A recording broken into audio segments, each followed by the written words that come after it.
administration issued its pardons to January 6th insurrection participants? And did the pardons of the January 6th insurrectionists help or hurt the fight against white supremacist violence and extremism in this country? 3 questions for you, Professor McCord. Right after January 6th, we saw groups like the Proud Boys, the Oath Keepers, the National Three Percenters dismantle their nationwide organizations. We saw the Oath Keepers pretty much dissolve. But of course, with the pardons and the clemency and the commutations, we've seen a resurgence of these groups. We've seen them monetizing things, and we've seen also, unfortunately, members not just of those groups, but people who were pardoned committing additional crimes.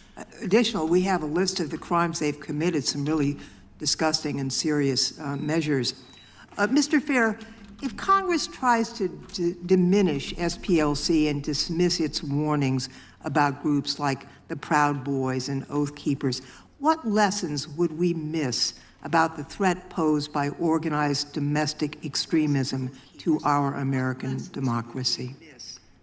Thank you, Congressman Longwood.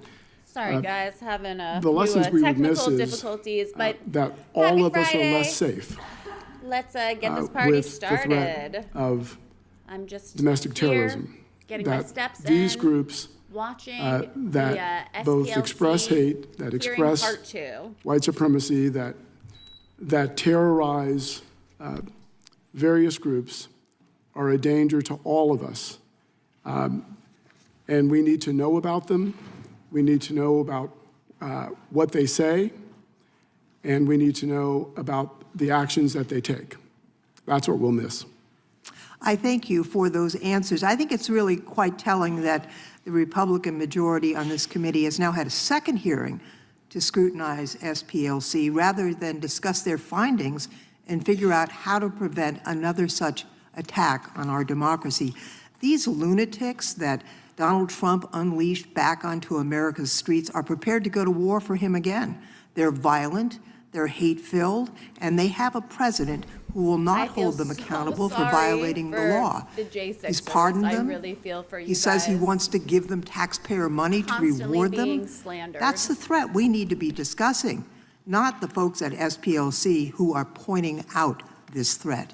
With that, Mr. Chairman, Not the I folks yield at back. SPLC back, I would that just have remind $800 Mr. million Fair that the Family in Research offshore Council accounts. doesn't terrorize anyone. And shortly after you put them on the hate list, individual came into their facility and shot the security guard. I now recognize the gentleman from... Sure, a quick unanimous consent request. Yeah. Just in response to the time frame with respect to the SPLC's response to October 7th, an article here from Fox that shows that statement was in fact 3 weeks later on October 28th. I'd like to insert that in the record. Objection. And subsequent reports in response to their response saying it's an international incident. There are several reports here And showing you that they guys see me on previously my phone and responded to other actually international incidents in Europe and in chat. Australia and others. That's I'd why like to insert those in the record. Objection. Chair recognizes the gentleman from California. My walking Thank you. cat. Mr. Fair, does any of the money that the SPLC raises come from foreign sources, whether foreign nationals, organizations, foreign governments? Not to my knowledge. How does your organization consult or communicate with foreign sources? Not to my knowledge. During the Biden administration, did the Department of Justice seek your organization's guidance on determining political groups to target?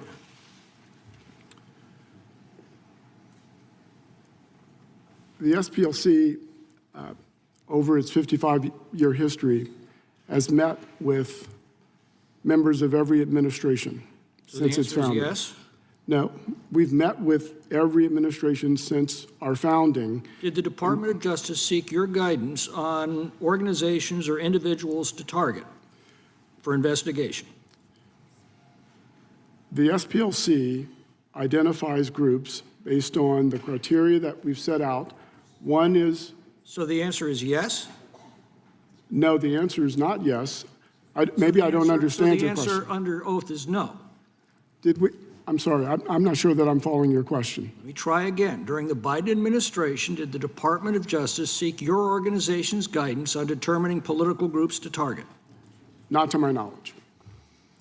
We're told an investigation into your organization's activities was initiated by the Biden administration, but then mysteriously dropped. Did SPLC have any discussions with Biden administration officials about this investigation? Mr. McClintock, Congressman McClintock, it's my understanding that the initial investigation was opened during the Trump administration. It continued into the Biden administration. And Did SPLC have any discussions with the Biden administration regarding that investigation? not to my knowledge. Did SPLC suggest political groups like Turning Point USA, traditional Catholic groups, Family Research Council for investigation by the Department of Justice? Congressman McClintock, again, as I said, we identify groups based on the statements that they make, the activities that they engage in. Those are the criteria that we use, and we do it. Did you suggest that these groups be investigated by the Department of Justice? Not to my knowledge. And you had no conversations with Justice Department officials regarding these matters? Which matters? The targeting of Turning Point USA, Catholic groups, Family Research Council, By for investigation by the Department of Justice. not to my knowledge. Did the SPLC arrange for the break-in and theft of documents from an extremist group? Congressman McClintock, I believe that is an allegation in the indictment that will be discussed and responded to in the Middle District of Alabama in the criminal case pending. Well, it's my understanding the charges are wire fraud, bank fraud, false statements, and conspiracy to commit money laundering. How does that deal with the break-in? All of the allegations in the indictment involving the confidential informant program are connected to the wire fraud, the bank fraud, and the conspiracy claims. You said that your activities are constitutionally protected. Does the SPLC assert the right to file false statements with banks as a constitutionally protected right? The SPLC has not filed false statements or false claims. I didn't ask that. You said these are constitutionally protected. Is that a constitutionally protected? When I was speaking to Congressman Roy, I was speaking about our right to express. So I just find this part so interesting that the SPLC was empowered to go to these big financial institutions and literally block conservative influencers and conservative voices from getting bank loans, from even having accounts in some situations, because they labeled these groups domestic terrorists or anti-government. And we talked about this last night. One of the groups that's all over their hate map on their website is Moms for Liberty. And Moms for Liberty is just an organization of conservative women, mothers of kids in school like me, that are just concerned about what their kids are learning in school. And they don't want their kids to learn about like sexually related topics when they're young and they're not ready to have those conversations yet. But because of that, and this guy actually told us last night when we were streaming this in the hearing that one of the criteria that they use to determine if some group or some person is, you know, a hate group or anti-government is if they are against anything having to do with LGBTQ. So the SPLC was able to go into these big financial institutions and basically ruin people financially because they said that they were anti-government and they were a threat to our government. But anyways, let's continue. Express our opinions about the various groups that we identify on our list. That is a constitutionally protected First Amendment right. You're asking something else, I believe, and my response is that all of the allegations that are raised in the indictment will be responded to in the Middle District of Alabama in our filings and pleadings. Okay, well, explain to me the reasoning behind targeting groups like Turning Point USA, the Family Research Council, traditional Catholic groups as hate groups. but not groups like Antifa, Jane's Revenge, Youth Liberation Front? We list groups that demonize or vilify people based on immutable characteristics or that express anti-government conspiracy Do you theories. believe that Antifa and Jane's Anti-government conspiracy theories. Let's think about anti-government conspiracy theories that we've heard over the last 4 years. And the crazy thing, as you guys know, is a lot of those conspiracies ended up being true. And we found out 4 years later when Trump went into office last year, a lot of these things that people were saying were conspiracies weren't actually conspiracies. They were true. But again, this group is targeting people, ruining their lives, saying that they're anti-government because they are conspiracy theorists, but then we find out that all the conspiracies are true. And this group, they're not going to issue an apology. They already told us that they're not going to rescind their statements. They're not going to apologize. And even somebody like Charlie Kirk, who, may he rest in peace, who passed away, they still have him and his organization on their anti-government hate list. Revenge and Youth Liberation Front have committed violent acts? Congressman McClintock, it's my understanding that the FBI has said Antifa is an ideology, not a group. So a group, if it's not a group, it wouldn't. So Antifa is not a hate group because they're not a group, because the SPLC says that Antifa is an ideology. They're not a group, so they're not on their list because they're an ideology. That is so rich. The way that these people twist words and thoughts, again, it's gaslighting to the max. Gaslight maxing, that is their specialty. Be identified on our list. So you don't recognize it as a group? I'm sorry? You don't recognize it as a group? Mr. Chairman, the time's up here. Time of the gentleman has expired. A group that spent the summer burning down property, terrorizing big cities, they're not on their list because they're an ideology. They're not a hate group. But a group or an organization of mothers that just want to protect their kids and keep them innocent for a couple more years, they're a terrorist hate group, according to the SPLC, and this is what we're dealing with. For unanimous consent? Thank you, Mr. Chairman. I ask unanimous consent to introduce the SPLC's hate map, which lists a half a dozen different chapters of the Nation of Islam as anti-Semitic hate groups.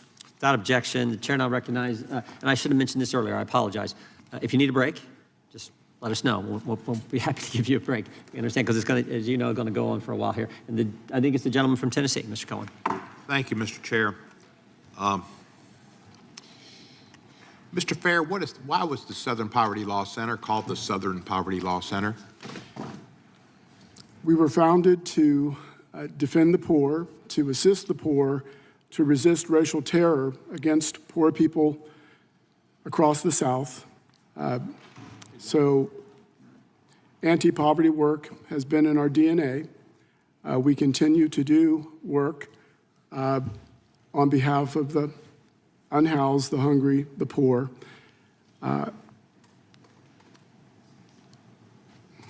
And your founders, I knew Morris Dees. I know Morris Dees. I haven't seen him in Everett for a while. And Julian Bond was a dear friend of mine. They were two of your founders, were they not? That's correct. Were there other founders that people might know? The three founders, Morris Dees and Joe Levin, came together and named Julian Bond the first president. Pretty good crew. Outstanding crew. Yeah, they all should have gotten presidential medals. I tried to get Julian one, but for some reason, two of our presidents failed. Why, I do not know. So the Southern Poverty Law Center was not formed to go after international discrimination and hate. There's plenty of hate in the South. Yes. The South's abundant with hate. Our initial work was primarily focused in the South, but that work has expanded to cover the entire country. I don't understand the questioning some of the people in the panel about suggesting the Southern Poverty Law Center is not concerned about anti-Semitism and Jewish hate. As a person who's been exposed to Jewish hate and anti-Semitism since my birth, I guess, and could get a ton of it on the X, Mr. Musk's hate-filled organization, a lot of anti-Semitism, which has increased lately. Did he just say that X or Why would they be Twitter asking such questions? is You go after anti-Semitic? anti-Semitism, do you not? Absolutely. We've, as I said, blaming in Elon my Musk early for that? response for 55 years, we've been resisting anti-Semitism. I mentioned that Tanya Gersh is here today. We've also recently filed 2 lawsuits against the Goem Defense League in Tennessee for attacks on a Jewish center and on Jewish and African American people in Nashville. This is work that we've done, that we will continue to do. Again, anti-Semitism is hateful, and groups that traffic in it, whatever their political ideology, would be identified. Have you had any Jewish people contact you or Jewish organizations and complain? No, we have not. As a Jewish person, I welcome all faiths to come to our aid and support, and many have. Many have. But it's usually when there's anti-Semitism, the Anti-Defamation League is on it. Jewish groups are not afraid to stand up and speak out against anti-Semitism, but none of them have contacted you. And nor are we afraid to stand up and speak out against anti-Semitism, Congressman Cohen. What's going on in our country is really scary, and what Ms. Lofgren said was true. We're looking at a president who said, stand by. Stand up and stand by, or stand down and They stand by. twist everything he And he says. has They bring pardoned it back to Trump, the and they people who deflect committed from all the treason crimes against they our commit, country, and it's violence against really police people. insanity. And desecrated our Capitol. It's embarrassing They were for the convicted or left. pled guilty, that and he pardoned them. This and now he narrative wants that to they give them have, money. it's really embarrassing. And It's really pathetic. He may not want to leave come January 2029.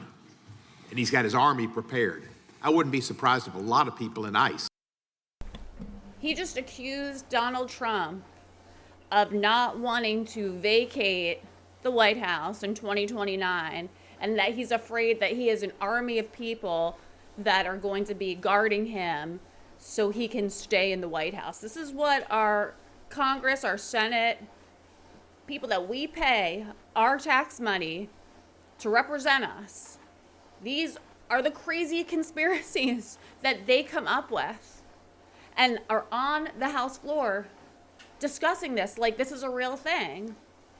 And then all the stuff that they do that is true, that they're called out on, they turn it around and say that that's not true, and it's maddening. It's really, really maddening, and it's really embarrassing for them. Aren't J6ers. And that's why they wear their masks. They're not worried about COVID. Not really, no. They're hiding themselves from the public, and there's a reason for it. I value your work. When one of my best friends died about 8 years ago, Irvin Salke, who was also a friend of Julian Bond's, an outstanding member of the Ratner Sugarman Lucas law firm, the first African-American integrated law firm in Memphis, I asked that people give memorials to the Southern Poverty Law Center in his honor. I'm proud of every memorial that's been given, and I'm proud of every donation I've made. I thank you for your work, and I thank you for continuing the work of Julian Bond and Morris Dees and Mr. Levin. You are a blessing. Thank you. Thank you. The time of the gentleman has expired. Chair now recognizes the gentleman from, I've got a unanimous consent gentleman from request. Georgia is recognized.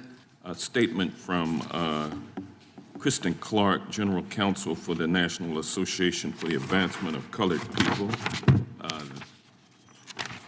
that unequivocally opposes the targeting of the Southern Poverty Law Center, objection. an organization dedicated to combating hate violence in America. Without objection. The chair now recognizes the gentleman from Wisconsin for 5 minutes.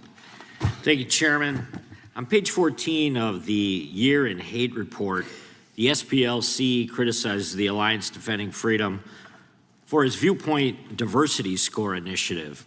Specifically, they state that the Viewpoint Diversity Score, quote, mimics white supremacist narratives. Mr. Bangert, my understanding of the Viewpoint Diversity Score is that it seeks to hold companies accountable for respecting all religious and ideological diversity in the workplace. Is that white extremism to you?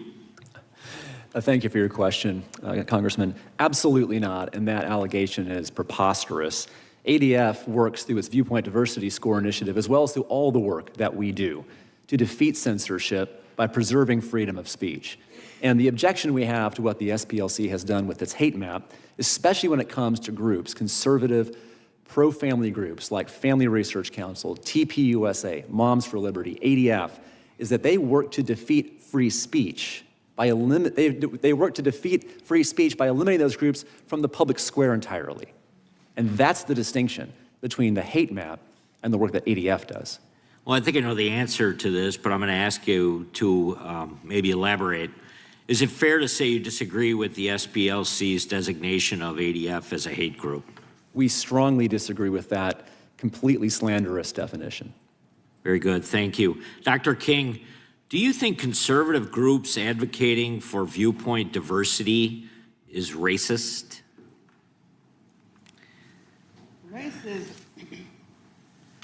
Racism is socially engineered in the first place. And if you think you're a different race when we all bleed the same and we're one blood and one human race, then you are socially engineering racism. What I'm trying to understand is SPLC is funding the far right and the far left with informants that they send in to report back. So the informants, to not blow their cover, are doing heinous things on the far right and the far left. I don't think the donors understand that SPLC is using money to stir up racism, to have people fight against each other based on skin color on the far right and the far left, some adjacent funding coming in there. So they're manufacturing this racism, causing people to be hatred and fear. You know, some informants, I have been on the domestic terrorist list. Some informant must have told them I said something hateful. I'm not a racist. So how did I end up on a domestic terrorist list? So how did the guard get shot at FRC? How did that happen? So I don't think that, the question is donors are being frauded and money is being spent on the far right and the far left by SPLC with the informants, I think, with some adjacent funding. So the donors think they're trying to clear up the mess. It's confusing to me. So maybe I didn't answer your question. You want to ask me again? I don't quite get it. No, well, let me just ask you this. Do you think the SPLC's hate map, as we've seen many times, is antithetical to the peaceful advancement? It is. It makes civil rights people in America? afraid. It makes people, I've been on it. I've been on a domestic terrorist list. When I'm for peace and love, one blood, one.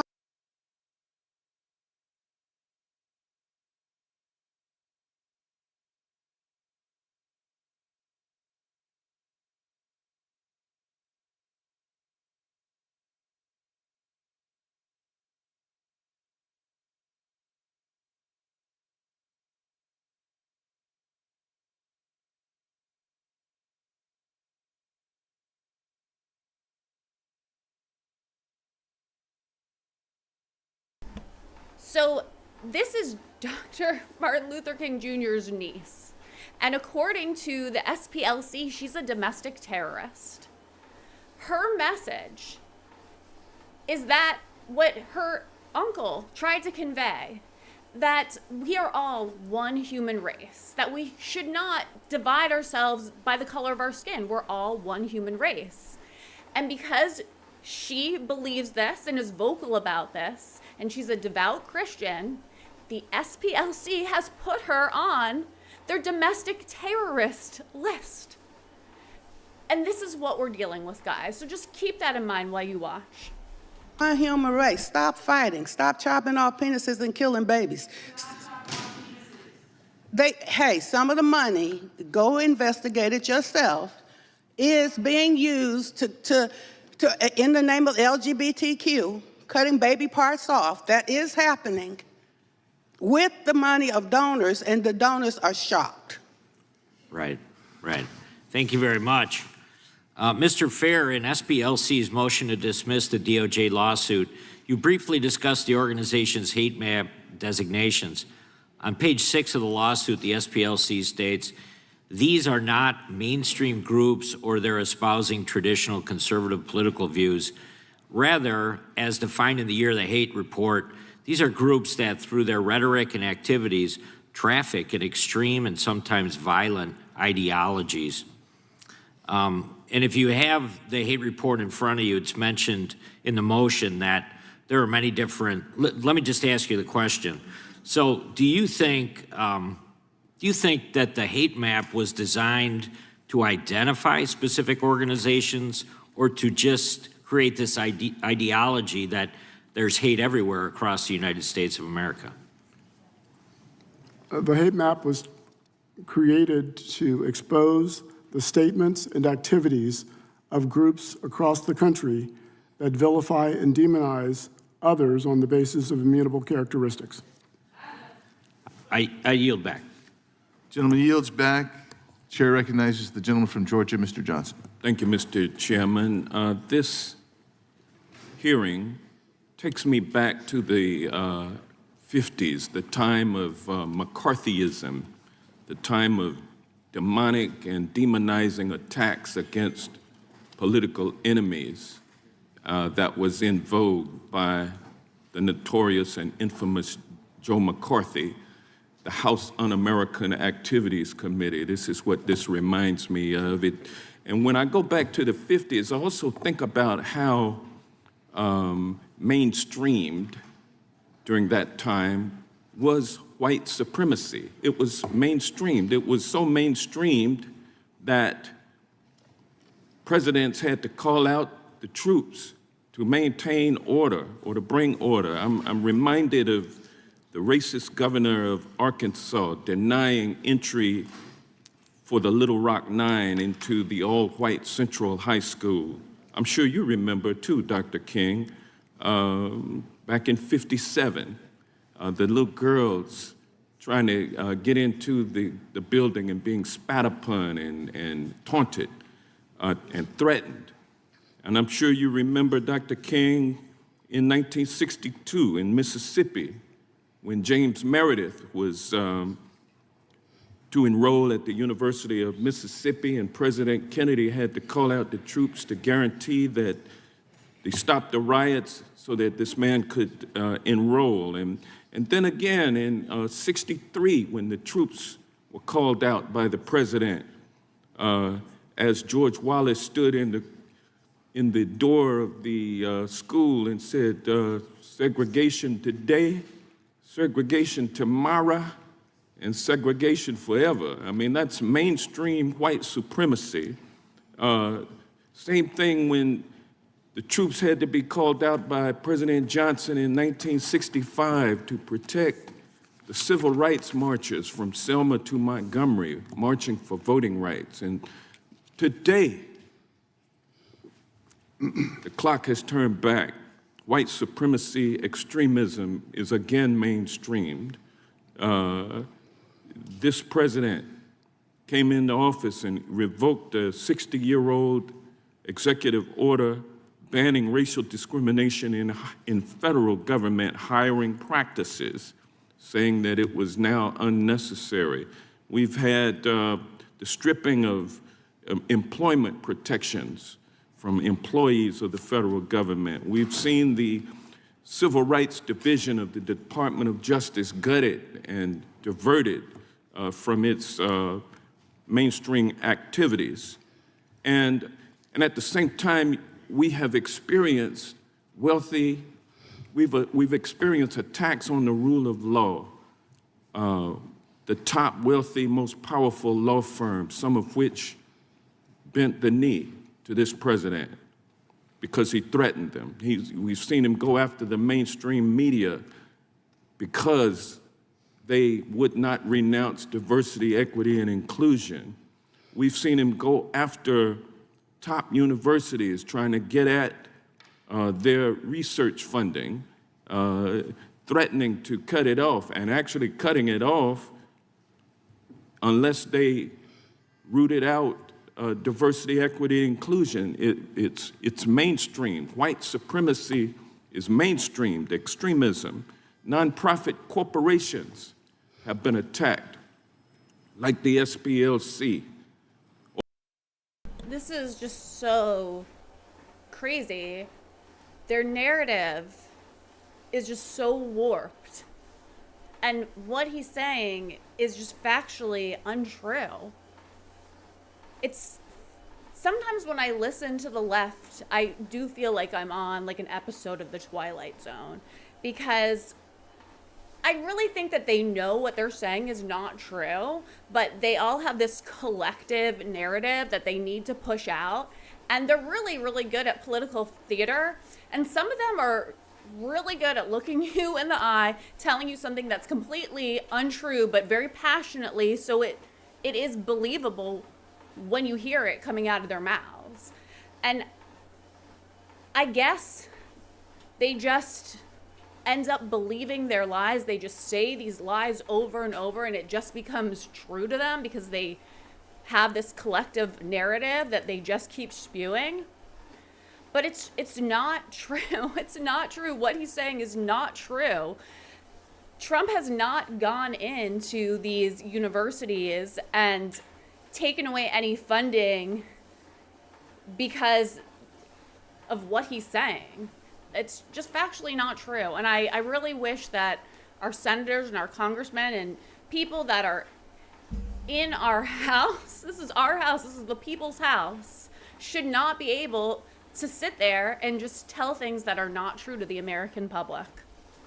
Organizations that offer legal assistance and provide advocacy for victims of white supremacy and racial discrimination, organizations which advance the cause of civil rights and voting rights for Black people, like the SPLC does. Southern Poverty Law Center is under attack because they're standing up against the erosion of our democracy. Professor. No, they're under attack because it looks like they're using donor money to pay people to commit hate crimes.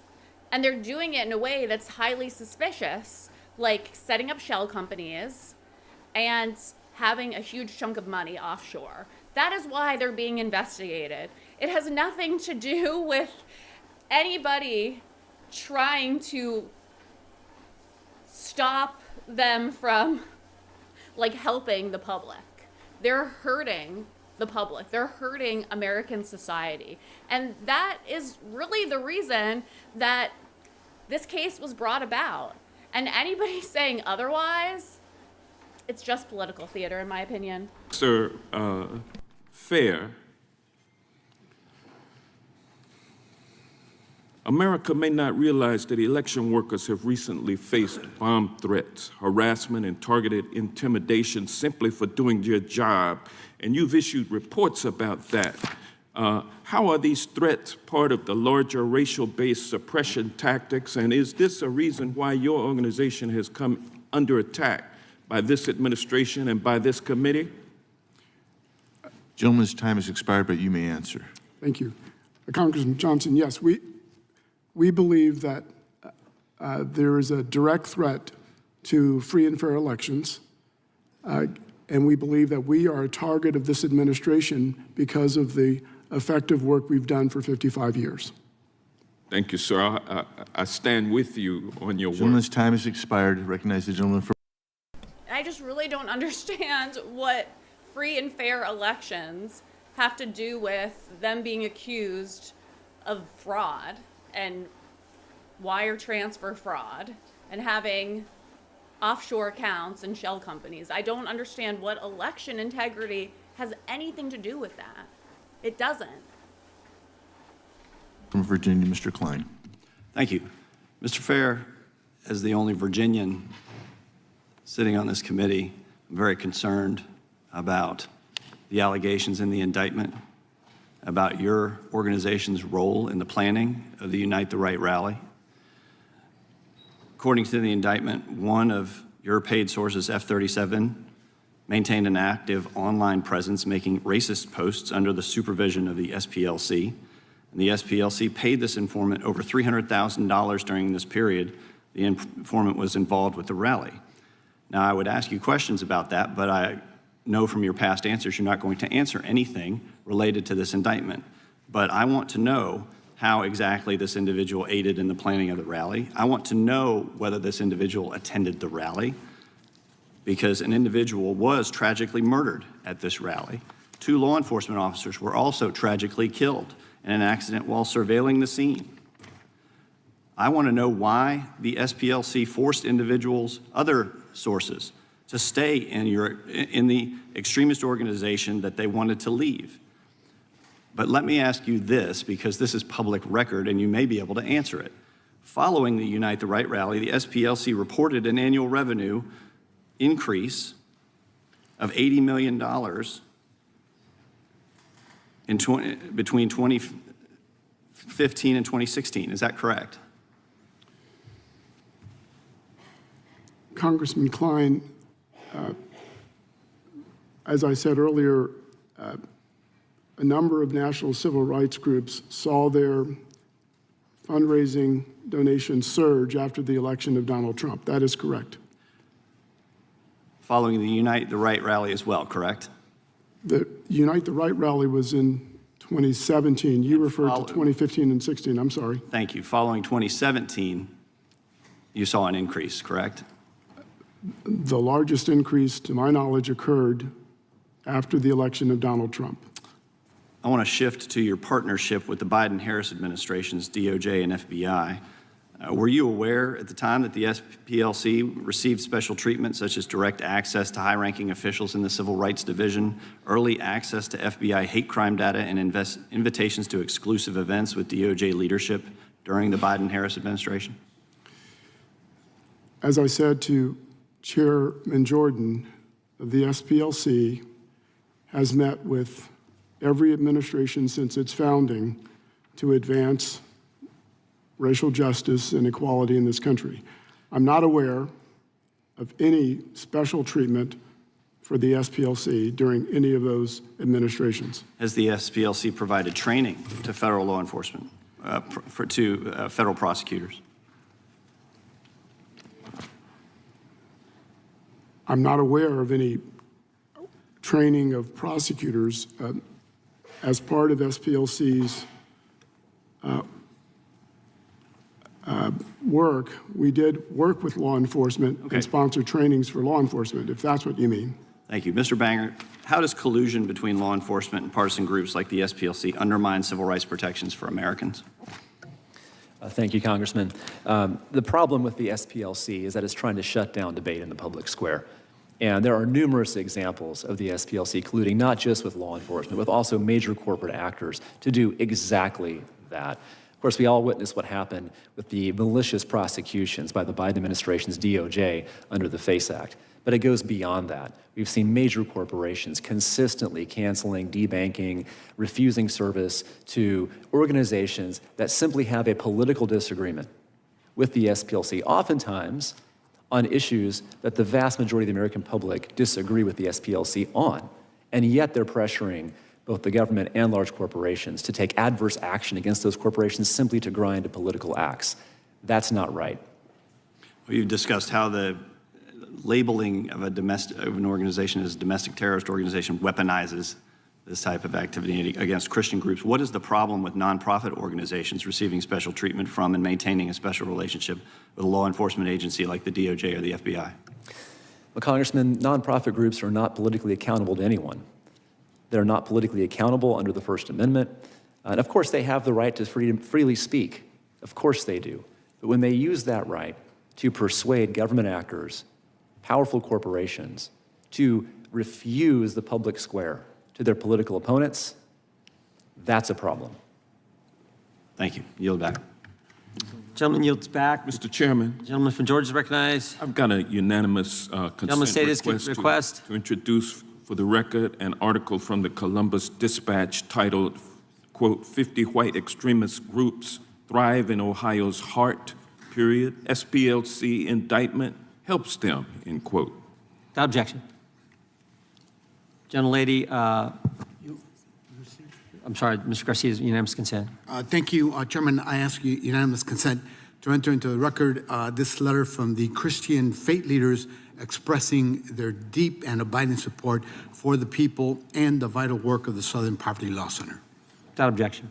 Gentlelady, and the committee wishes to express our condolences. I know you had a tough situation with your family. I'm sorry to hear about that, but welcome you back, and you're recognized for 5 minutes. Thank you so much, Mr. Chairman. Really appreciate that.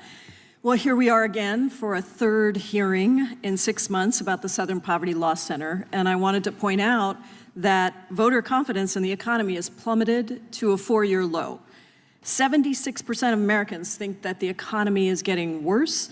The average price for a gallon of gas has almost doubled since Trump began his unconstitutional war of choice against Iran. And the top concerns of Americans across political party are gas prices, the cost of groceries, and rising healthcare costs. So perhaps it's a surprise to my Republican colleagues that the Southern Poverty Law Center is nowhere on the top list of concerns of Americans across this country. And the fact is that the factual falsehoods and ideological grievances that Republicans keep pushing in these endless hearings is all about fulfilling Donald Trump's. See, again, I think that she's completely false. And I think a lot of conservatives, I don't know what kind of crazy poll, or probably a made-up poll that she's talking about, but in my experience and just being out and about and traveling the country over the last year and a half, Republicans and actually some Democrats that are in the middle also and independents, they are concerned with these things. They're very concerned with election integrity. And there have been many, many polls that have come out over the last couple months where it shows that both parties are interested in free and fair elections. This is very important to most Americans. And the other thing that I have a problem with is in this hearing, they're acting like Donald Trump just is like a small part of the equation and doesn't represent what America wants. But the reality is the majority of Americans voted for Donald Trump in the last election. He won the popular vote also. And if you really look at the electoral map and you look at all the places and all the counties across the country where he won, it's like 80% of the country. The places that he didn't win were just like major big cities, but the majority of rural America and all over the country wanted Donald Trump, believes in more conservative values, and all the things that the right has brought to the House in the last year and a half are things that we want to get clarity on. They're things that are important to us. So for her to just make up these facts, it's just not right. It really is not right. And I think that if people are going to come onto our House's floor and say these bold claims, they really need to have the receipts. I want to know what poll she's talking about, where she got her information from, because they're just saying things. They're saying things with authority, but it's not true. And it's not right for them to come onto our House's floor and lie to the American people. Mission of punishing perceived political enemies. So I want to be very clear, this hearing is alleged. And I just want to remind you guys about one other thing that I mentioned last night.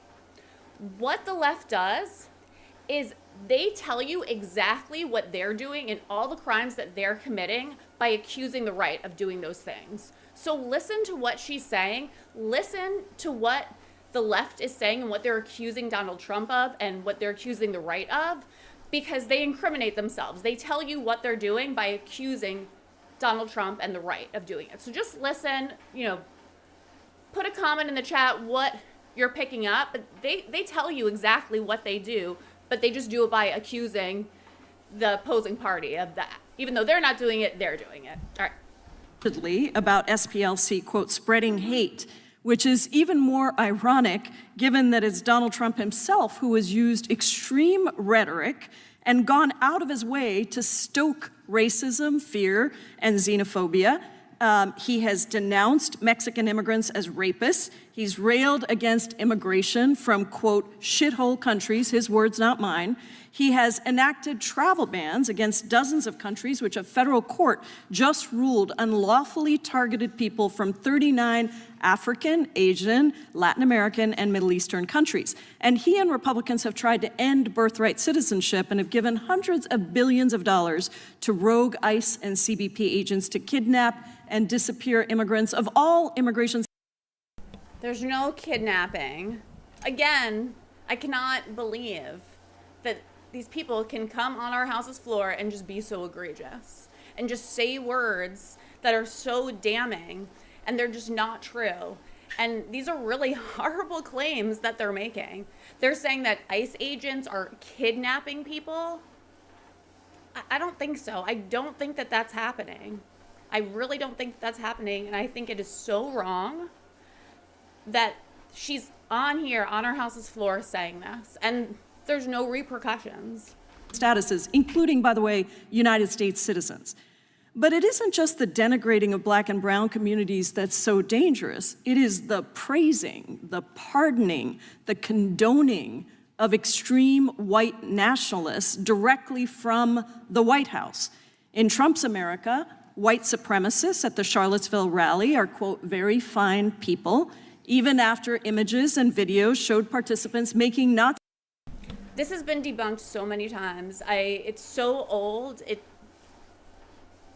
I can't with these people. I can't, guys, I can't. This is why I have to walk on this treadmill while I watch this stream, because I just have to get the aggression out somehow. It's maddening, the bold-faced lies that they say, and it gets parroted back, and then it's put on TV, and all this poor people in nursing homes that are forced to watch CNN are scared because they think that this country is like terrible and racist, but it's all not true. It's not true, and it's been debunked so many times, and I just wish that they could tell the truth. I really, really wish that. See salutes and cheering on the former Grand Wizard of the KKK. Trump then urged the same network of extremists to storm the Capitol and is still trying to implement his $1.8 billion slush fund of U.S. taxpayer dollars to pardon convicted insurrectionists, at least 89 of whom have gone on to commit all kinds of serious crimes, from child sexual abuse to reckless homicide. And he's done so over and over again, and yet he's weaponizing the Department of Justice to go after the Southern Poverty Law Center because they have dared to call out that hate and extremism, including from people within the White House, like Stephen Miller and others within the administration. My Republican colleagues want you to think that SPLC is targeting mainstream conservative individuals and groups. But I want to dive in a little bit to set the record straight about exactly who we are talking about here. Many of these individuals and groups espouse something called the Great Replacement Theory, which argues that elites are trying to actively replace white Americans and Europeans with non-white immigrants. So, Professor McCord, is the Great Replacement Theory an extreme and hateful fringe theory? It is a fringe extreme theory, Congressmember. It is not something that is adhered to by the majority of the American public or even a large percentage.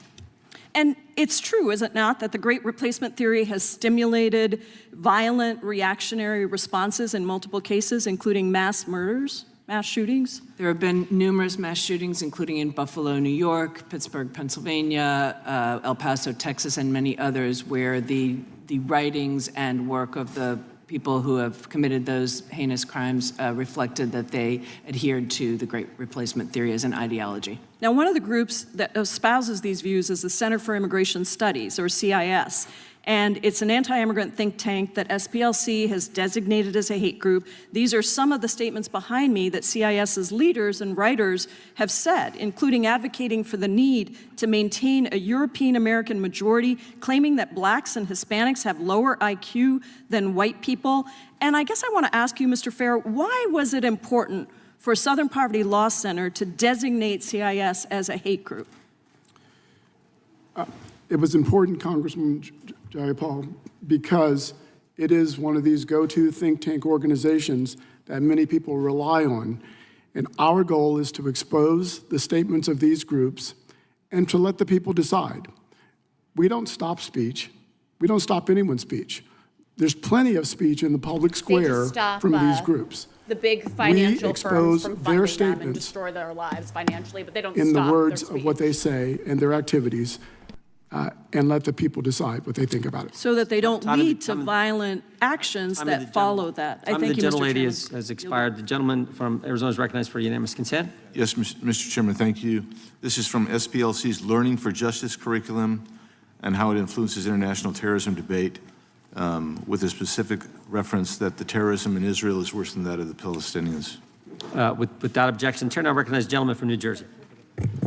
Thank you, Chairman. I want to start out by saying the SPLC used to be a good thing.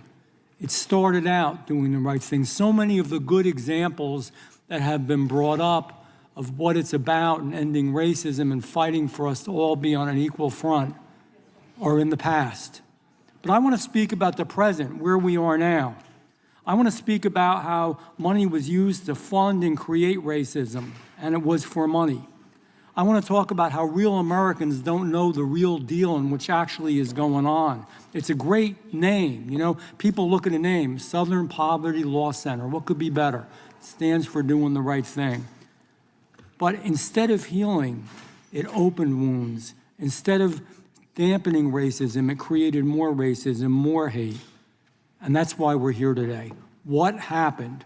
What went wrong? All the other stuff we can talk about, but let's talk about this issue today. And the reason that not everybody, but that some folks want to keep straying away from it into other organizations or into the economy or into Donald Trump or the price of gas. It's not what the hearing's about. All important things. I want to talk about those things, but not at the hearing. It's become clear how this organization that was existing to dismantle white supremacy was actually trying to create it in order to get more money. This is all about money. It's all about politics. It's all about changing the political scene and bringing money in to do that. And it was all in the shadows. And if you look in the shadows, you see that the money it was receiving from donors wasn't going towards dismantling hate. Honest to God, if some of the donors really knew where the money was going, they would be upset. In the shadows, they allegedly paid more than $4.1 million to individuals associated, that's a lot of money, by the way, with hate groups like the Ku Klux Klan, the National Alliance, and the Aryan Nations. Why would you give them money? You're trying to fight them. You're trying to stop that. You're trying to make it better. And I could go on and on where the money was spent, all the way that allegedly it was spent for neo-Nazi figures. It was spent to get money for wooden crosses and uniforms of the Ku Klux Klan and the very gasoline to burn the crosses. My God, the only thing more immoral than racism itself is to pretend you're trying to end it and you're actually funding it for personal gain and political gain. That's god-awful. That's hateful. So, with that being said, let me ask, Mr. Fair, let me ask you some questions. Let me be plain about it. Your organization started good, wanted to dismantle hate, yet you actually increased it. You promised to confront extremists. Instead, your indictment alleges you recruited extremists, you bankrolled extremists, you funded extremists. Your organization has strayed from its goal of bringing a country together and healing, and now it's just trying to drive us apart. So tell me, why? If I'm not right, I mean, why is there in the indictment? Why are all those charges there? I know you're going to say they're not true, but you told the donors that their donations would go towards dismantling these groups. Did you also tell your donors that their money would go directly into the pockets of members whose groups you pledged to destroy? I'm a donor. I give you money to stop all this hate, and you're taking the money and you're putting it in the hater's pocket. Do you tell them that? Your mic's not on.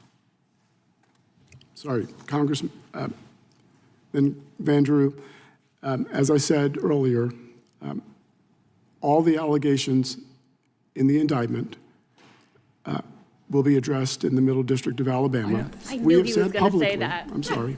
We have said publicly that the Department of Justice knew that we did not give money to any organizations. In the statement you suggested we did. We did not. The Department of Justice knew that we were working with law enforcement, including the FBI. So we've, in public documents and filings, have addressed some of the things you said. We will address others in the criminal case pending in the Middle District of Alabama. I thank you for your answer. I'm telling you, it's going to be shocking because I think it's going to be surprising to good Americans where that money went and how it increased hate. And I'm asking you this question, but again, you're not going to answer it. You don't tell donors, I bet, and you can answer just yes or no, that the money they gave would buy wood and fuel for a cross burning. Do you tell them that? Did you tell them what it was used for? Congressman Van Drew. I know, it's going to be addressed. It is going to be addressed. And you guys are going to be in trouble. And you're going to have a real problem on your hands. We believe our donors support all of our work. I yield back to the chairman. Mr. Chairman, I have a UC. Actually, I have Generally, consider request. Yes, this is an article from ProPublica. Members of several well-known hate groups identified at Capitol riot. Objection. And the next one is from Salon, and it says, SPLC indictments lend support to hate groups for decades. The Southern Poverty Law Center has fought hate. Now the Justice Department wants to stop it. Without objection, Chair now recognizes. Mr. Chairman, I have a unanimous consent as well. Gentleman from Texas recognized. My colleague, Ms. Jasmine Crockett, said she was unaware that children's genitalia was being cut off. I'd like to submit this article that says Trump administration lauds plastic surgeon's statement on trans surgery for minors. I'll send you a copy, Ms. Crockett, so you can learn more about this Mr. heinous Chairman, practice. just for purposes of the record, Without I want to, objection. I Would know y'all just that, pass this down for me? I know that that side doesn't have too many women, so we may all look alike, but it that was was me. actually my colleague. I take full credit. Gentleman. I apologize. I just assumed it was you, Ms. Crockett. Please forgive me. The gentleman from New Jersey for UC. Unanimous consent from YouTube. DOJ indictment alleges SPLC funded Klan activities, including reimbursements for cross burnings. Without objection, Chair recognizes the gentleman from Colorado. Thank you, Mr. Chairman. Thank you to all of our witnesses for being here today and for your testimony. Reviewed all of your written testimony and appreciate the opportunity to ask you a couple of questions about it. Mr. Bangert, you work for Alliance Defending Freedom, correct? Yes, sir. Okay. I reviewed your written testimony. Safe to say you disagree with the Southern Poverty Law Center's designation of your group, right? We do. Okay. And based on your written testimony and based off some of what I found on your website, some deep resentment about that designation, fair to say?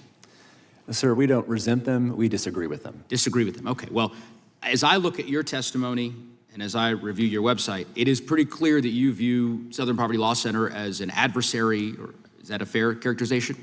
We have disagreements with them on a number of issues, including policy and otherwise. That's how you would describe them? Disagreements? I mean, the words that you use to describe the Southern Poverty Law Center do not strike me as a simple matter of disagreement. It seems pretty clear to me, based on your website, based on your testimony, I don't know why you'd be walking away from that now, that you vehemently disagree with the Southern Poverty Law Center, that you are pleased that they have been indicted. You have called, this is from your recommendations for congressional action, direct banking regulators to investigate ECOA and Regulation B compliance at institutions using SPLC-linked vetting tools, right? So you are calling for investigations into the Southern Poverty Law Center. That doesn't sound like something that you would do with someone you disagree with. Am I wrong? Well, Congressman, anytime that a designation by a nonprofit that's politically unaccountable is being used by federally regulated banks to discriminate based on religious belief, that's something that the government should be aware of and should look into. So I'm simply saying that I didn't expect to have this much of an extended back and forth on the premise of the question. I think that your bosses at Alliance Defending Freedom, if they were testifying here, would say, we vehemently disagree with Southern Poverty Law Center. They're an adversary. They are an enemy. We are glad that they have been indicted, and we are calling for more investigations of them, which you did in the written testimony that you provided to this committee. Do you think it would be inappropriate to harness a criminal prosecution of an entity to pursue the enemies of your organization? Would that be an inappropriate thing to do? Well, Congressman. No, that's a yes or no question. You can ask if you don't think it's inappropriate, you can say no. If there's true criminal activity, then of course the government has the right to investigate. Sure, but if there's no criminal activity, it would be wrong to do that, right? Well, it depends upon what the facts ultimately show. Mr. Bangert, this is why I asked the question. You are a former attorney general. I think you know why I'm asking you the question. You're a former deputy attorney general within the Texas Office of Attorney General. You went to the FBI and gave a whistleblower complaint about Ken Paxton, the Attorney General of Texas. You did so because you believed that there was criminal wrongdoing. Let me read this quote. In my view, the criminal process had been harnessed to pursue the business enemies of an individual who also happened to be under intensive investigation by law enforcement. That's your quote from an article a few years ago after you went to the FBI about Mr. Paxton. It is very clear that Alliance Defending Freedom and a wide variety of other organizations that have been designated by the Southern Poverty Law Center resent it, vehemently disagree with it, have been demanding a criminal investigation and indictment of SPLC, and they have now gotten their wishes from the president's personal lawyer, who, of course, as we know, now serves as the Interim Attorney General of the United States. And I just think it's important for us to be candid about that. I don't know if the chairman agrees with you going to the FBI about Ken Paxton. I'm not sure if Mr. Gill or Mr. Roy, some of my colleagues here, maybe they'll ask you a question or two about the Republican Attorney General of Texas and why it was appropriate for you to go to the FBI with allegations of wrongdoing. I'm certainly glad that you did that. I would tell you that, like you, the SPLC, as I understand it, has gone to the FBI on many occasions to provide the FBI with information about suspected criminal activity. And in fact, that criminal activity, the reported criminal activity, has ultimately been prosecuted. By the way, not by President Biden's Justice Department, but by Donald Trump's Justice Department. And the best example of this, which I don't know what he's trying to prove. Like, he's just making word salad. Like, what? Okay, so he's saying that this guy is a whistleblower, and he's just proving that this guy has no problem blowing the whistle on the right or the left. That sounds pretty good to me. Okay, this is a fair and impartial person that just calls out injustices. I don't know what he's trying to prove here, but I feel like he's giving the speaker more credibility. was brought up earlier was the potential mass terror attack at a synagogue in Las Vegas. And Mr. Fair, I think you've already attested to this, but just to be clear, your organization gave information from a paid informant to the FBI when Donald Trump was president.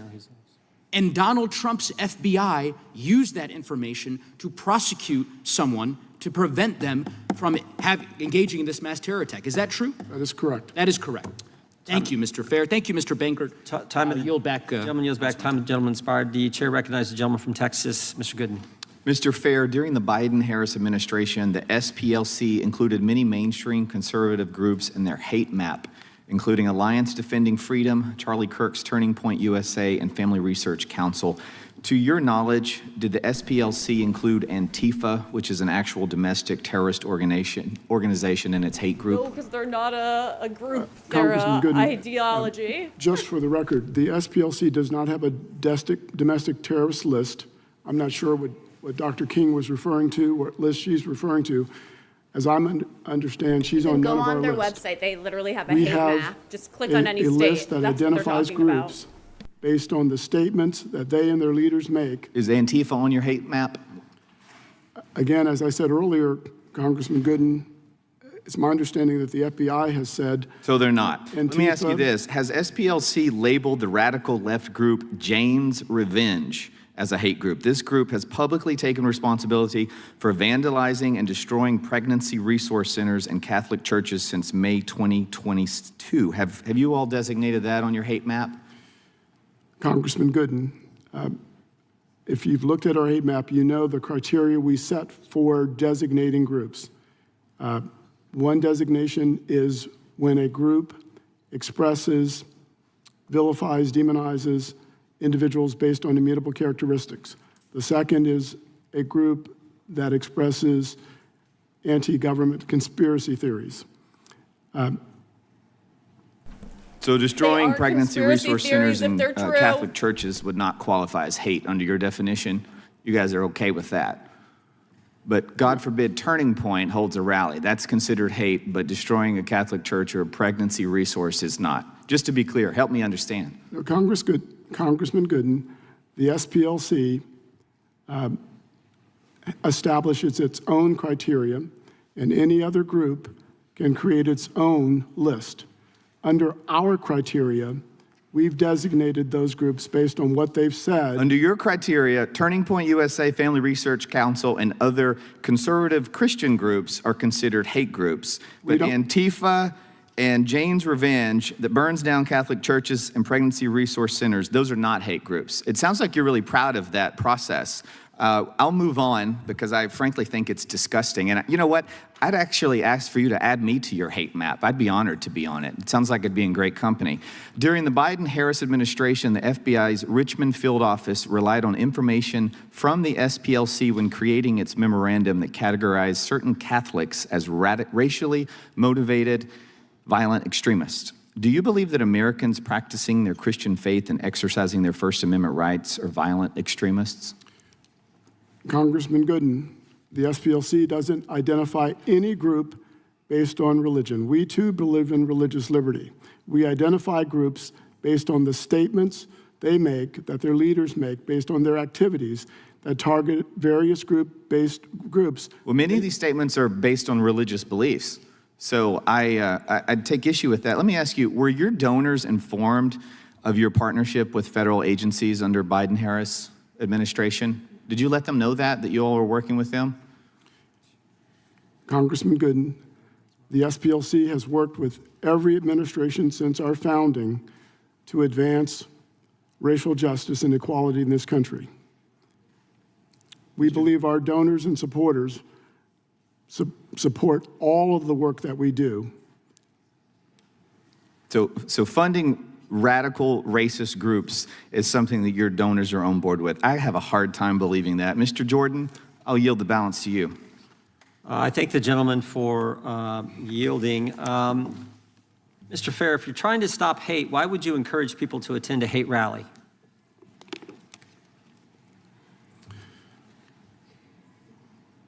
The SPLC doesn't encourage people to attend hate rallies, Chairman Jordan.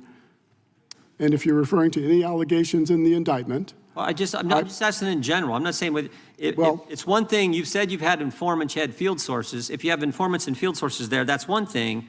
But the indictment says that these informants and field sources were encouraging other people to attend these hate rallies. Right. And I'm saying, okay, so you don't have to answer that specifically, but is that a good thing in general? Again, all the allegations in the indictment. Do you wish, Chairman Jordan? Okay. Will be addressed. Do you wish you hadn't have done the program? You said the program was successful and helpful, but now you're stopping it.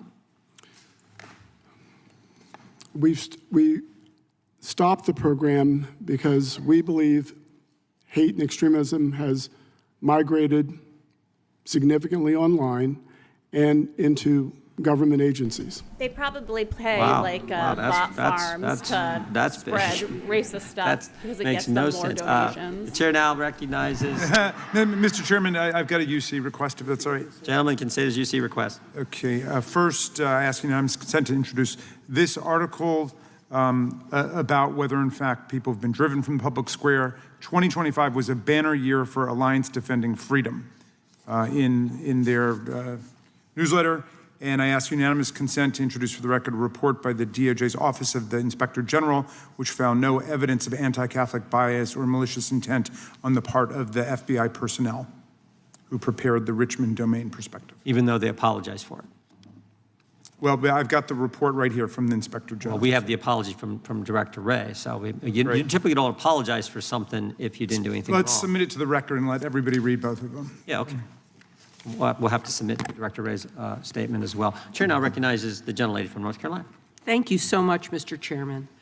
It is beyond ridiculous that we are having yet a second hearing on this topic, something that is in active litigation and that the courts should sort out. It's especially ridiculous because we've had no oversight hearings of what the DOJ is doing under Mr. Blanche when he is about to be in front of the Senate for confirmation for Attorney General. And he has had so many incidents that are worthy of investigation, including his handling of the Epstein files and Ghislaine Maxwell's transfer to Club Fed. But that's not why we're here today. My colleagues on the other side have continued to cite the indictment as if it is some kind of proof, it's just an indictment, that SPLC has engaged in wrongdoing. This indictment essentially states that making payments to a confidential informant to infiltrate violent extremist organizations is the exact same thing as supporting those organizations. That also is ridiculous. The FBI pays informants all the time. Are they supporting the groups that they're trying to undermine?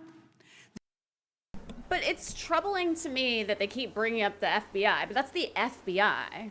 That's the Federal Bureau of Investigation. That's law enforcement. It's different than a nonprofit organization. The FBI is supposed to protect Americans, and they're funded by us, the taxpayers. SPLC is funded by citizens making donations, believing that the money that they pay is supposed to help create peace and to help eliminate racism, domestic terrorism, and anti-Semitism. That's why donors donate to them.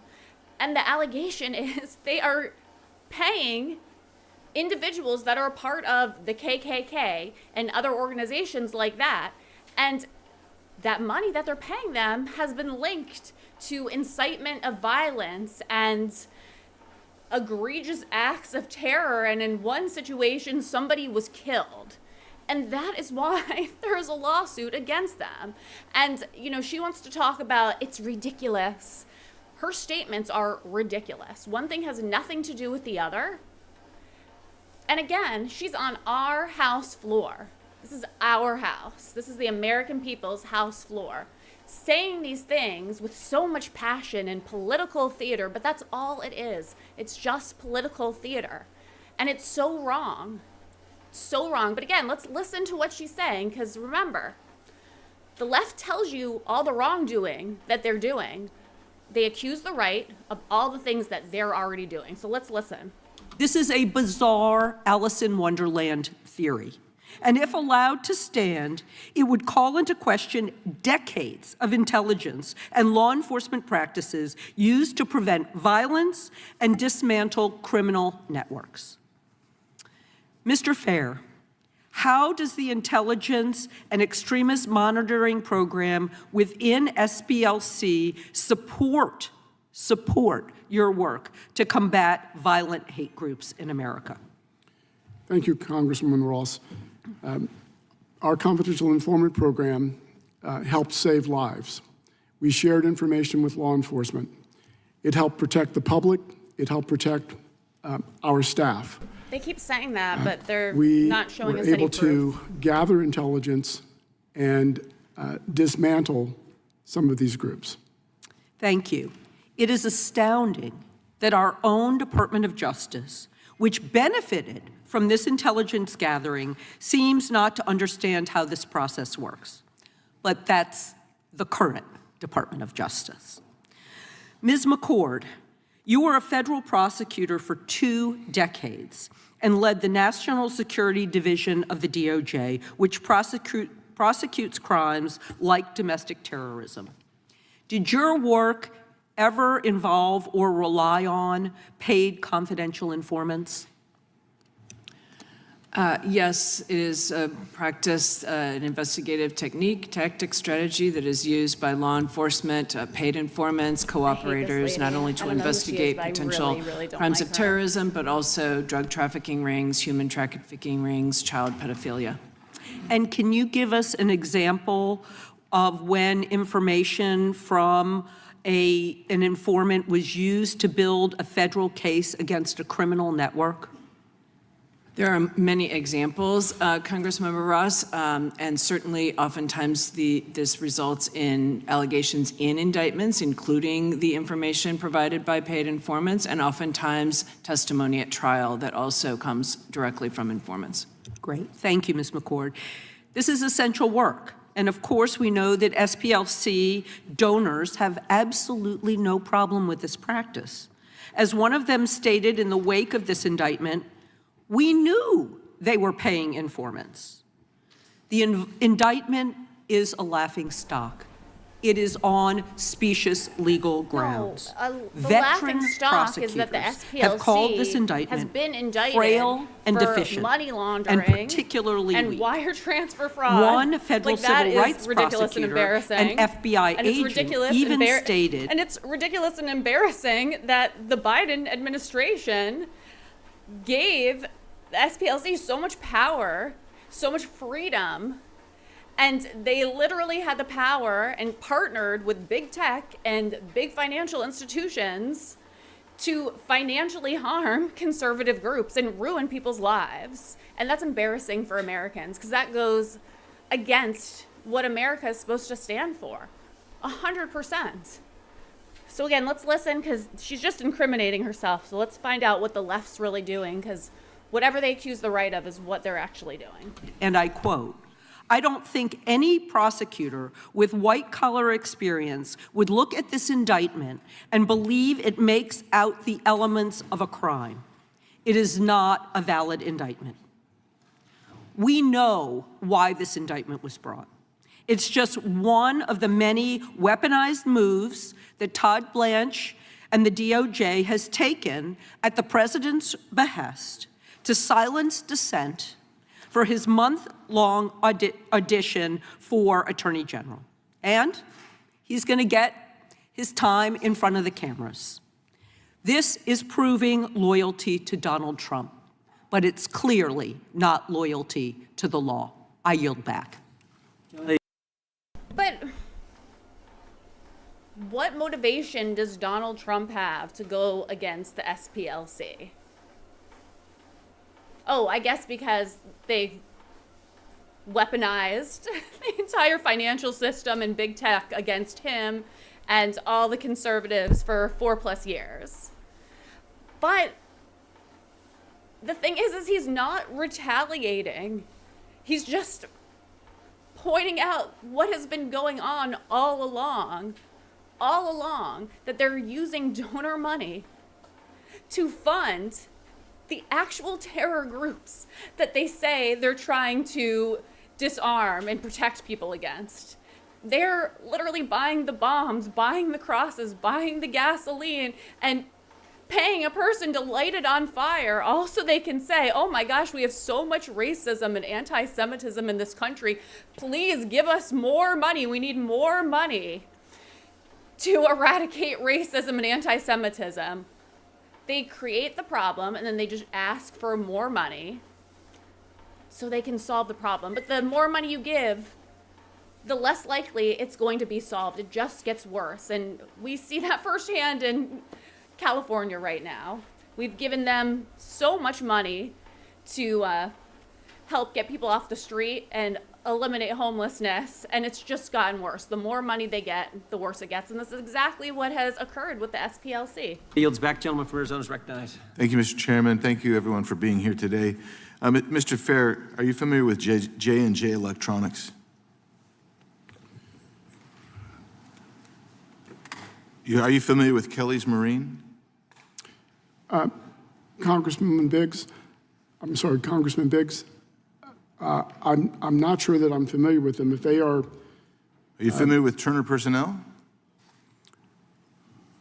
If these are names of companies in the indictment, they will be addressed in the criminal case pending against... You seem puzzled. The look on your face indicates that maybe you weren't familiar with them, but I don't know. Isn't it true that those fictitious companies, the 9 of them, were set up by SPLC employees? Congressman Biggs, all of those It must be above board allegations if in the they indictment need will be shell addressed in the companies, Middle right? District of Alabama by SPLC's counsel. Isn't it true that SPLC created bank accounts in the names of those 9 companies that actually did not exist? Congressman Biggs, all of those This is why allegations they're in the under indictment will be investigation. Same addressed. answer. Isn't it true that one bank investigated and found that the accounts were fake? That the accounts were all fake? Same answer, Congressman. And isn't it true that SPLC admitted in writing that those entities were, quote, open for the benefit of Southern Poverty Law Center operations, close quote? There are allegations in the indictment that will be addressed in the Middle District of Alabama by SPLC's counsel. And isn't it true that executing bank Sorry, we didn't documents play the claiming to own a drinking company that game does not every exist time he is says lying to a federally that. insured bank?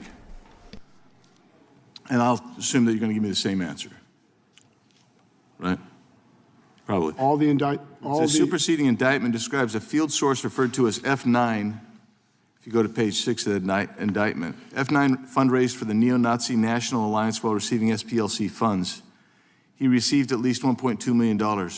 He was in a romantic relationship with the SPLC employee who oversaw all payments to field sources. Isn't that true? That's an allegation in the indictment that will be addressed in the Middle District of Alabama. Well, I hope they address it because your employee shared a home with F9 and 2 bank accounts. Isn't that true? That is an allegation in the indictment. Did you know the person who was overseeing payments to field sources? I do not know. So you didn't know that the person who's in charge of overseeing payments to field sources, which you claim was a big, important program, you didn't know that that individual was living with and sharing bank accounts with one of your clandestine sources? That's an allegation in the indictment, Congressman Biggs, that will be addressed. That individual, you didn't know that, basically, is what the look on your face says. But here's the deal. The look on my face says that all of those allegations in the indictment, Congressman Biggs. That's what your mouth says, but your look on your face says you had no idea, because the individual later became a director of your intelligence project. Did you approve that promotion?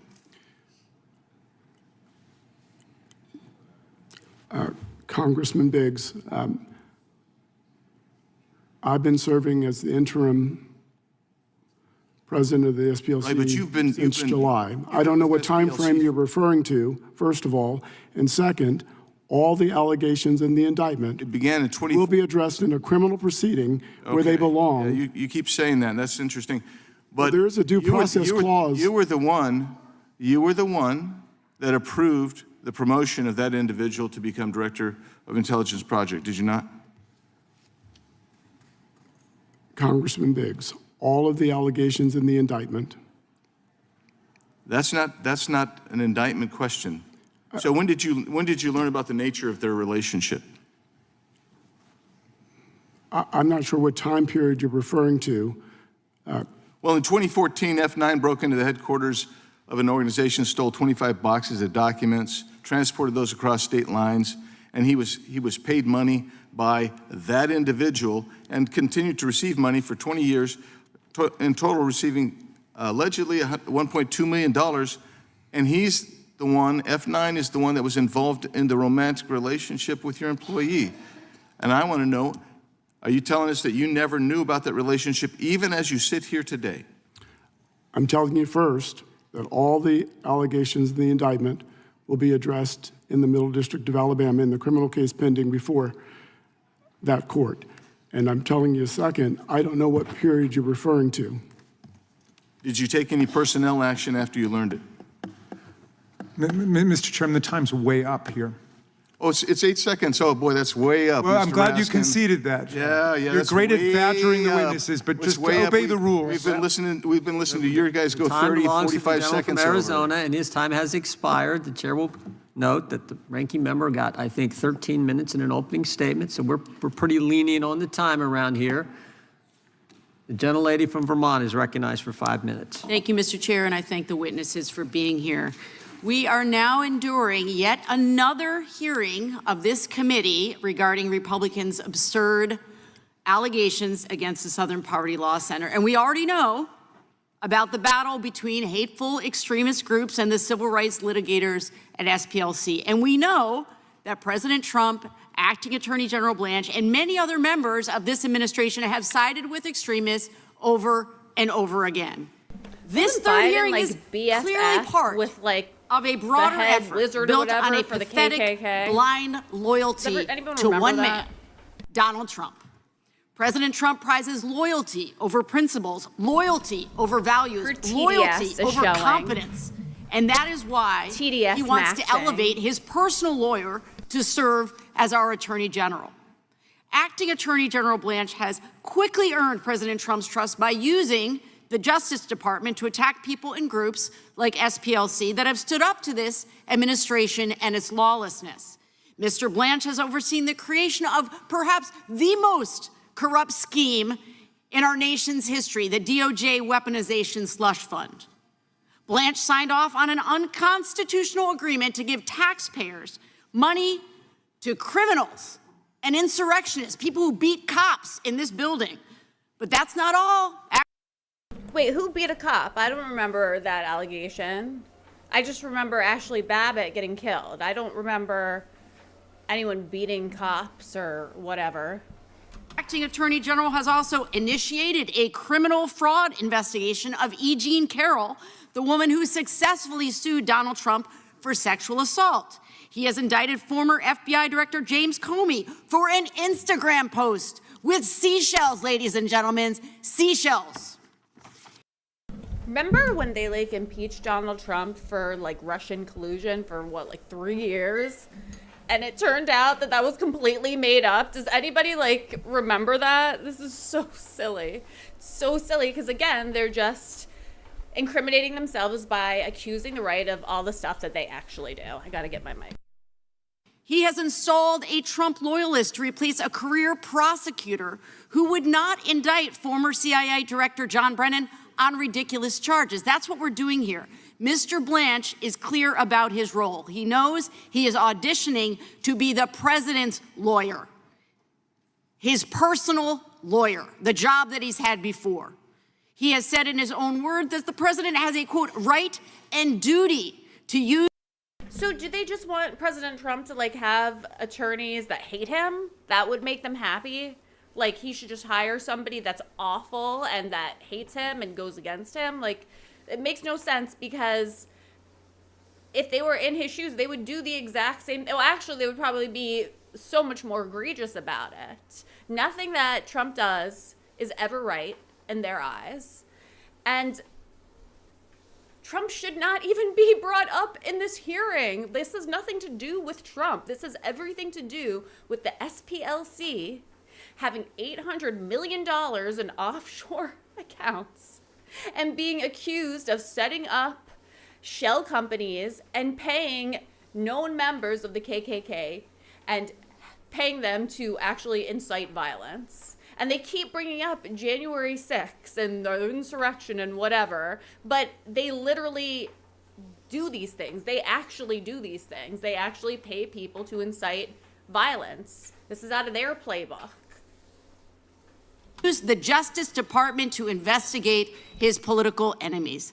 That absurd idea, of course, conflicts with the entire concept of an independent DOJ. Professor McCord, is the role of Attorney General different from being the president's personal attorney? Yes, it is, Congressmember. The role of the Attorney General is to take an oath to the Constitution, as every single prosecutor in the Department of Justice does. It is not an oath to a person, and certainly not an oath to the president. That's absolutely right. And why should the Justice Department be independent from the office of the president, regardless of which party is in power. Since Watergate, it has been important to attorneys general of both parties that the American public not believe that the Department of Justice will be used for political purposes. And so the policies have been for more than 50 years until now that it will not be directed by the White House when it comes to prosecutions and investigations. And what are those dangers? You know, the dangers of a system where politically driven prosecutions become the norm. Well, certainly one of those. Well, I mean, Biden's entire presidency set the precedents for this. The Justice Department raided Mar-a-Lago. They went into Melania's underwear drawer searching for whatever and completely violated his rights, made him feel like a criminal. This was the president of the United States of America. This is very unprecedented and unheard of, and this is what the Biden admin did. And now they're all sad and salty because they think that Donald Trump is doing the same thing that they did to him. But he's really not. He's really not. It has nothing to do with what they're saying. They just love Donald Trump so much. They love to hate him. Like, it's TDS maxing. Dangers is the infringement on First Amendment rights, among many other dangers. There's the legitimacy of the Department of Justice. There's the integrity of the prosecutors when they go into court. But on the First Amendment, when we see targeting of organizations and individuals based upon their speech, and that includes a number of the individuals you mentioned in your opening remarks, that infringes on constitutional rights. I agree with you. And now we're in a situation right now that I never imagined we would find ourselves in, that we have a president who has installed a lackey to lead the Department of Justice, and now he wants to make him. I hope Mr. Todd over there does something about what they're saying about him, because I don't think what she's saying is true. I think it's very slanderous. I don't know, I'm maybe using the wrong legal term. I'll ask Dave the lawyer, but I just don't think that what she's saying is true or right, and I don't think that these things should be said about him. Permanent. And I need much more than 5 minutes to touch on all the ways in which Mr. Blanche's conduct is disqualifying. In this case alone that we're here once again discussing, in this case alone, he has misled Americans by stating on television that he did not know that SPLC was giving informant information to law enforcement. And of course, as my colleague from North Carolina has said, Mr. Blanche is a central figure in the Epstein files cover-up. He was the person who met with Ghislaine Maxwell before she was transferred to a club-fed facility. The accusations against... The other thing that's very confusing for me is that we knew about the Epstein files. Ghislaine was already in prison. We knew about this the entire time that Biden was in office, and nothing was ever done about it. There was no files released. Nobody even talked about well, maybe they did, but this obsession has really come out over the last year. And I just don't really understand why nobody brings up that Biden admin didn't do anything. They didn't offer out the files. I don't understand. I really don't understand. SPLC are ridiculous. Legal experts are clear that the indictment being offered by Mr. Blanche is invalid. But like all things with this president, it is both ridiculous and completely serious. Take a drink every time she says ridiculous. We have to make clear that his nomination is nothing more than a stamp of approval for scandal after corrupt scandal. This is a SPLC. I yield back. Generally yields back. The gentleman from Florida, Ms. Lee, is recognized. Thank you. I yield my time to the chairman. Oh, thank you. Thank you, Representative.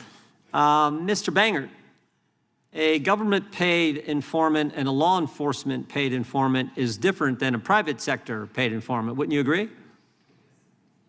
Yes, Mr. Chairman. I mean, Ms. McCord said, oh, she went this long thing. I forget who was asking the question. Oh, this paid informants happens all the time. Doesn't happen in the private sector like that, right? They're very different. Yeah, very different. Now, for all we know, it could be the same people. I mean, maybe the government was paying the same people they're paying. I don't know. Maybe these guys were double dipping. That's a question I think worth exploring. But the idea that, oh, this is just fine, particularly when the private sector, the private entity doesn't tell their donors what they're doing. Would you agree with that? That didn't make that's not the same as the FBI paying an informant for valuable information or local law enforcement paying an informant. Different animals, right? I think the indictment points out the discrepancy there. Yeah, exactly. And particularly, I don't know, maybe it's happened over time, but you know, when you add to it that the private entity is paying an informant or a field source millions of dollars that they're not telling their donors, that's different than the FBI or local law enforcement paying some informant. Wouldn't you agree? I do agree, Chairman. Okay, let's get to this issue that the ranking member raised early on regarding the First Amendment. I agree, they can say whatever they darn well want. Of course we got a First Amendment. I mean, we did a big investigation on censorship, we had the First Amendment. But what has happened, and this I think was where you were going, Mr. Bangert, is when the organization colludes with corporations, colludes with banks, and worse yet, colludes with the government to silence and go after people for political reasons or other groups for political reasons, like the Alliance Defending Freedom or the Family Research Council. That's where the rub comes in. Isn't that accurate? Yes, Mr. Chairman, it's entirely accurate. I mean, it's sort of like the old Sesame Street skit of one of these things is not like the other. I mean, on the one hand, you have violent extremist groups. On the other hand, you have peaceful, pro-family, Christian, conservative organizations.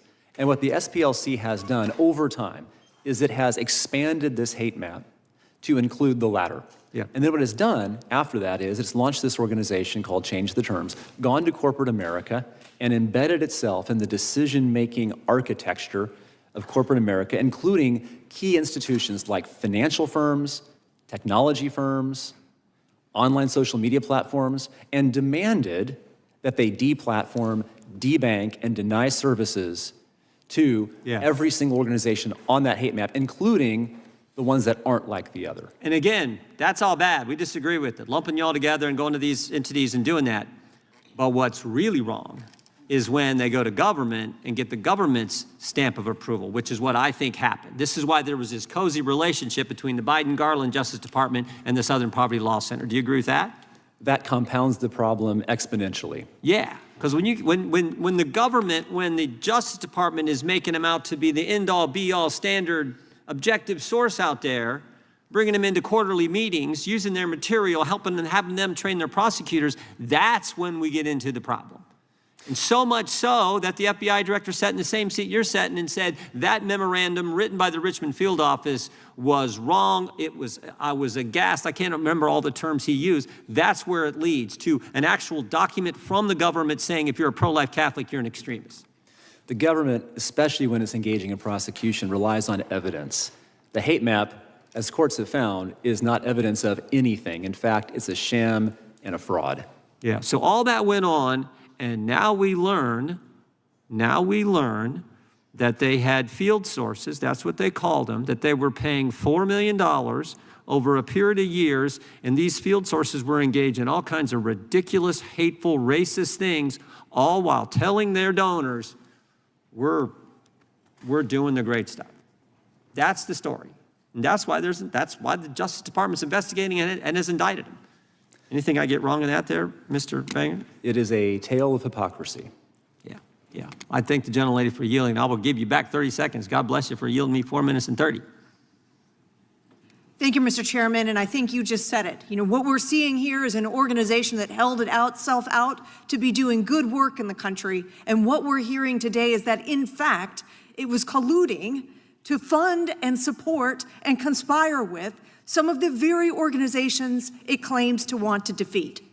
It is discouraging, and it is so critical that we have brought transparency to this issue here today. Thank you, Mr. Chairman. I yield back. Gentlelady yields back. Gentlelady from California is recognized.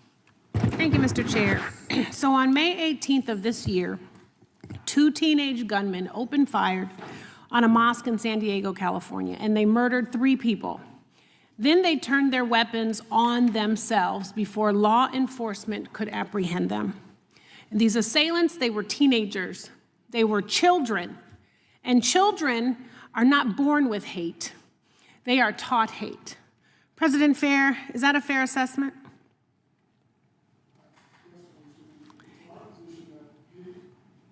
Sorry, Congresswoman, it's our position that hate is never peaceful for its victims, Right. ever. And you know, these assailants, they learned this hate somewhere.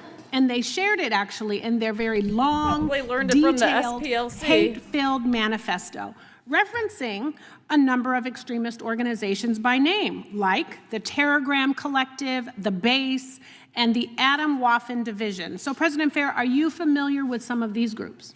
Yes, the Adam Waffen Division is one of the groups that we shared intelligence on and was behind the threatened massacre in Las Vegas. That's right. It's a neo-Nazi extremist group, and in 2019, SPLC actually gave information. It was good enough for law enforcement that they were able to thwart a terrorist attack that was planned by one of the members of this Adam Waffen division. And in fact, he said he was planning a terrorist attack, and he had explosives, and he was targeting a synagogue and a bar that was patronized by the LGBT community. So by the way, for everybody, happy Pride Month. And Ms. King, I say that in honor of your uncle's dear friend, Bayard Rustin. So we are talking about accelerationist. So obnoxious. So obnoxious. But anyways, guys, I gotta get going. It's late on a Friday night. It's almost Saturday. Thank you so much for spending your Saturday night streaming with me. I will be back later this weekend to finish up this hearing and do another hearing as well. Have a great weekend.